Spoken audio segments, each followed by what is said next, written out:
Next storyteller is her first time telling a story with us, not her first time at Fireside.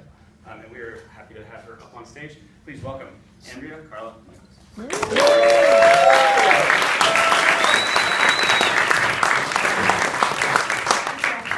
We should sort of keep it going for just you guys for being out on a Wednesday night.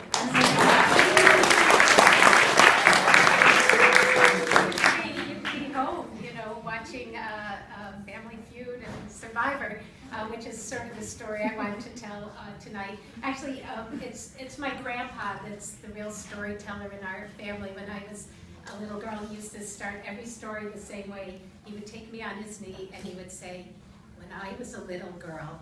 I'd say, "You weren't a little girl, you were a little boy." And he would say, "No, I was a little girl just like you. You're going to grow up to be an ugly old man." Just like you." And I would cry. I don't want to look like you, I want to look like Grandma. And then Grandma would come and I'd cry even more. So I was relating to Emily's story because my grandfather was a real tough New York Jew, and he only watched sports on TV, but when I would come, I was obsessed by game shows, so he would indulge me and watch game shows, and we would watch Jeopardy and Wheel of Fortune and everything, and he would try and pick out the person who was Jewish to root for them. It was very old school, and I decided I wanted to be on a game show. So when I was in high school, I was on our high school bowl quiz team, and then in college on the college bowl team, and then I decided, okay, I'm going to go on Jeopardy, and so I actually got on Jeopardy, and I lost. Well, actually, as my therapist says, I came in second. Actually, I would like to start sort of Jeopardy's Anonymous, where those of us who came in second sort of sit around and go. And then there was mountains, because I lost to a guy that set the record on my show, Captain Kevin Frears. He was in full military uniform. The final question was on the Civil War. And yeah, I know. I mean, I only knew from Gone with the Wind. I did not know what was going on. So, and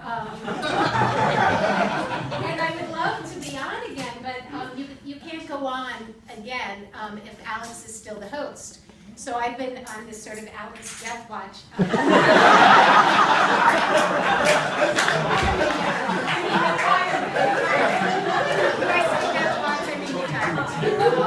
Although I'm so afraid that I'm so old now that I'll have to go. I'm not quite old enough to be on the senior show, but I'd have to be on with other menopausal women.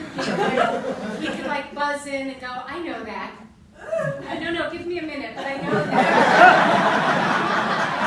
Irish guy who's in that wedding thing. So in any case, I thought, I still want the experience of going on and winning on a game show. And I thought, well, what can I go on? Family Feud was out because I don't talk to my family. It's their own sort of feud. And actually that show, it's so weird. It's kind of the antithesis of Jeopardy. It's no right or wrong answer, just what the most people say, right? It's sort of like Fox News of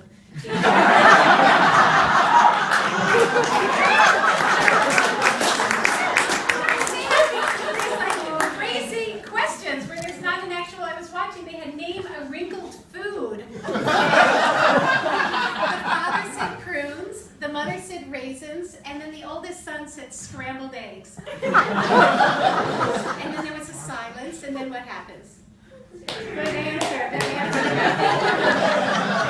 Good answers if you idiots were adopted. Because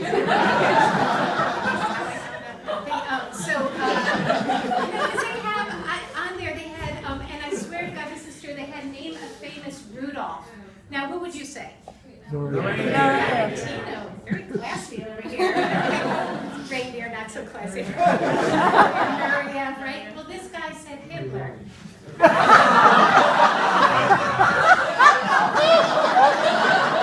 And it was up there. It was like the number 3. So I thought, okay, I've got to get on, and I just decided, okay, I'm going to go on Wheel of Fortune. Now, does anybody watch Wheel of Fortune? Yeah. I actually had to do a whole reading. She was lovely. I mean, she like turn the letters.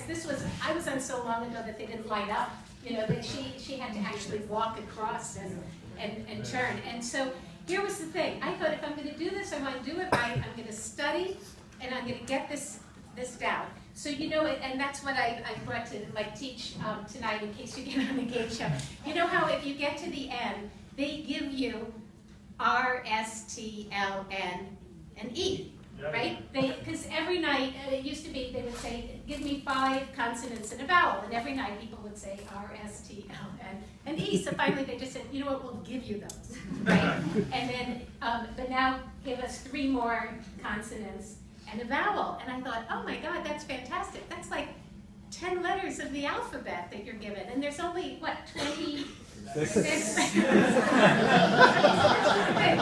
So this is what I brought tonight. So I actually get on, I actually win the first part. I get to the final end, and my theory is, if I got this far, is, oh, what you don't see at home is they're all up there. They're all lit up.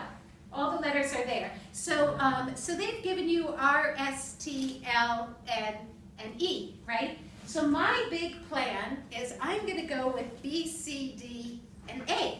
Because that way, because you know it's not going to be U, V, W, X, Y, Z, it's not going to be J, K, hopefully not a Q. And so if it's not these, I'll be able to like zero in. Okay, I found it all worked out, I think. So I get up there, and they give me a 7-letter word with no R, S, T, L, N. There's an E. And actually, they were really helpful. There was a category, and it was thing. And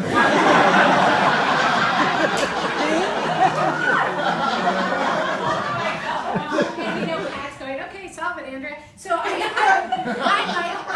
panic, and I think, well, I'm not going to guess B or C because those are kind of freaky letters. I just like throw everything out of the window, and I start going D, G, P, I. Like I don't even, it's just. And so there was no D, there was no P, there was no I, there was a G. And I was given 10 seconds, and I'm looking at it, and I'm like, luggage, cabbage. Ding, ding, ding, ding, ding, ding, ding. To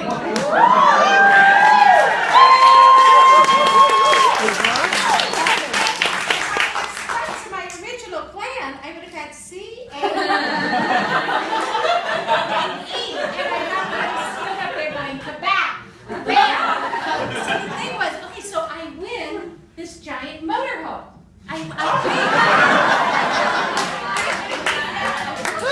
at that time, I'm living in LA in an apartment. I have a dog. It's like this $50,000 motorhome, and I'm told that I have to pay $10,000 in taxes to claim it, and another $20,000 because it's unearned income, and I was not earning that much during the day. In those days, I was a masseuse. I'm kidding.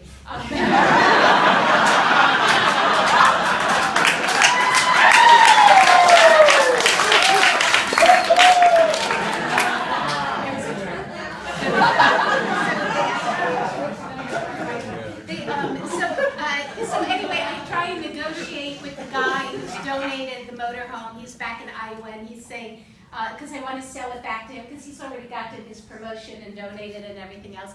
And he's like, oh, here in Iowa, we don't do things like, he offers me $20,000. It's a $50,000 motorhome. So I'm like, $20,000? He goes, well, it's used. It's on the show. And I'm like, oh, come on. You know that just it being on the show, it's raised its value. And he goes, well, we don't do things like that here in Iowa. And I'm like, I'm from Minnesota. And he's usually taking money from my kids. Anyway, we go back and forth, and he finally ends up agreeing to buy it back for $30,000 and a note for the IRS that said I never took possession.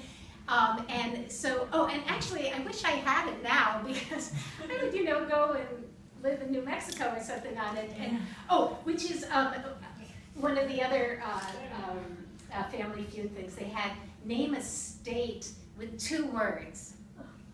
And so people were saying Rhode Island, New Mexico, South Dakota. Okay, this woman said Nevada.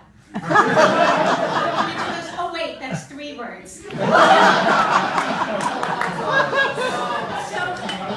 the money is silly. You might as well win it. Because, you know, you can work really hard and not get anything. You can work not at all and be in a startup and become a millionaire. You know, it's nutty. And you never know. I mean, you could get a pay truck or whatever. But anyway, if you go on a game show and it's your first time, my advice is stick to your original plan.